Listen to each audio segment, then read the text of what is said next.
Hey guys, welcome to this episode of Lights Camera List. My name is Bella Lucia and I'll be hosting today's episode that will be covering the topic of box office sleepers. So recently Aaron did a deep dive into what could happen if Netflix acquires Warner Bros. And shifts into a 17-day theatrical release window. That would mean movies are in theaters for just over 2 weeks and then boom, straight to streaming. And she also touched on something that really stuck with me, box office sleepers. If you want to check out her full breakdown, we'll drop a link at the end of this video, and while you're there, make sure to subscribe. But that video got us thinking, and that's what inspired today's list. A box office sleeper isn't just a movie that opens big, it's a movie that refuses to leave. These films arrive quietly, sometimes awkwardly, sometimes underestimated, and then grow through word of mouth, repeat viewings, and time. They don't explode, they accumulate. Here are the 15 best box office sleepers you need to add to your watch list. Number 15, Napoleon Dynamite. This movie opened small and weird, and for a while no one quite knew what to do with it. Then people started quoting it, then dragging friends to see it. Its humor wasn't loud, but it was infectious, and its slow build turned a tiny indie into a cultural staple. Stay home and eat all the freaking chips, Kip.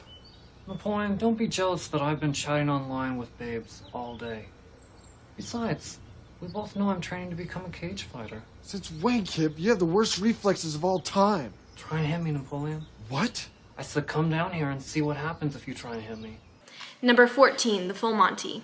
This British comedy didn't arrive with a blockbuster expectations. Instead, it connected emotionally with audiences who kept recommending it. Modest opening, massive word of mouth, and a long theatrical run turned it into an international hit. 3, now the 2, 3, 4, now the top, 4, carry on. Number 13, Rocky. Rocky wasn't initially positioned as a franchise juggernaut. It grew because people walked out energized and told others to go see it. The emotional payoff kept audiences coming back, transforming a scrappy underdog film into a generational icon. Okay, you talk to me. Sure. I figured some man gonna make some money off your name. My name? How's that? Advertising. I know about that stuff. Number 12, Little Miss Sunshine. This film opened limited and expanded slowly as audiences embraced its humor and heart. It wasn't flashy, but it played incredibly well to real people. That gradual expansion turned it into a major hit and awards darling. Him? It was a boy? And you fell in love with the boy? Yes, I did. Very much so. That's silly. You're right.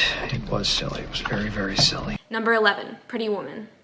Originally expected to perform modestly, Pretty Woman caught fire with adult audiences. Strong word of mouth and repeat business carried it far beyond expectations. It became one of the most successful romantic comedies ever made.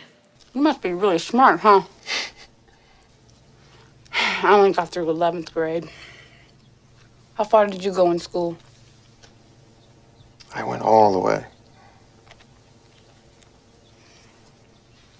Your folks must be really proud, huh? Number 10, The Sixth Sense. It opened well, but not explosively. What turned into the phenomenon was secrecy and conversation. People didn't just recommend it, they warned others not to spoil it, which fueled weeks of massive repeat attendance. I see dead people. In your dreams? While you're awake? Number 9, Juno. Juno grew because people related to it and brought others along. Its humor and sincerity gave it strong legs that lasted for months. It became a defining indie hit in the 2000s without ever feeling engineered. There it is. That little pink plus sign is so unholy. That ain't no Etch-a-Sketch. This is one doodle that can't be undid, Holmes Gillett. Number 8, Slumdog Millionaire. This film started small and quietly gained momentum through audiences' reactions and awards buzz. Each expansion built on the last. By the time it peaked, it had gone from sleeper to best picture winner. This is? My name is Latika. Okay, Latika. Number 7, Paranormal Activity. This movie practically invented modern sleeper playbook. It opened in tiny release, expanded city by city, and let the audience fear do the marketing. Its slow rollout turned a micro-budget horror film into a box office monster.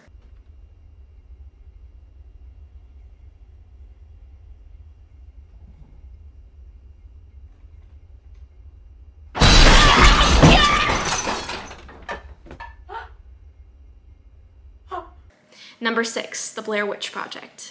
Blair Witch didn't explode on opening weekend, it crept into public consciousness. Word of mouth and mythology drove curiosity week after week. Its slow burn transformed it into one of the most profitable films ever made. I'm scared to close my eyes. I'm scared to open them.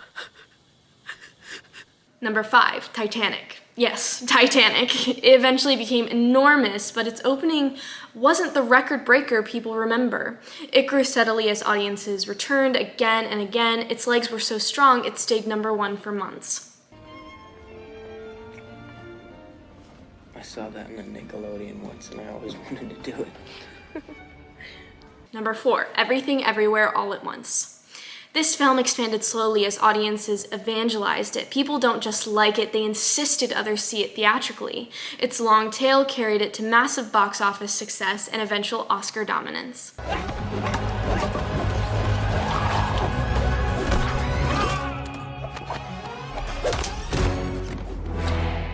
Number 3, Star Wars. The original Star Wars opened well, but built its legend through repeat viewings. Audiences kept coming back, sometimes multiple times. It wasn't opening weekend hype that made it historic, it was endurance. That's no moon. It's a space station. It's too big to be a space station. Number 2, The Greatest Showman. This movie had a soft opening and was widely underestimated. Then audience started singing about it, literally. Week after week, it held strong, becoming one of the most leggy modern musicals ever released. And what is your act, Mr. Carlisle? I don't have an act. Everyone's got an act. Number 1, My Big Fat Greek Wedding. The ultimate box office sleeper. It never hit number 1, never exploded, and never went away. Through pure word of mouth, it became one of the highest grossing romantic comedies of all time. This movie didn't need urgency, it needed time. Is he nice Greek boy? Oh, no Greek. No Greek, Xeno. Xeno with the big, long hairs on top of his head. None of these movies would have won because they were loud. They won because they were given time. They weren't built for opening weekend dominance. They were built for discovery, for conversation, for the kind of word of mouth that only happens when people actually leave the theater saying, "You have to see this." Every movie on this list survived long enough for its audience to find it, and that's the part worth protecting, because when theatrical windows shrink, sleepers don't just struggle, they stop existing. The next My Big Fat Greek Wedding doesn't get a second weekend, let alone a second life. So, if you love movies that grow, surprise you, and linger in the culture long after the credits roll, remember this list. These films were accidents, they were allowed to breathe. I'm curious which sleepers you'd add, so drop them in the comments. And if you love talking about movies, hit subscribe. We talk about movies. Bye!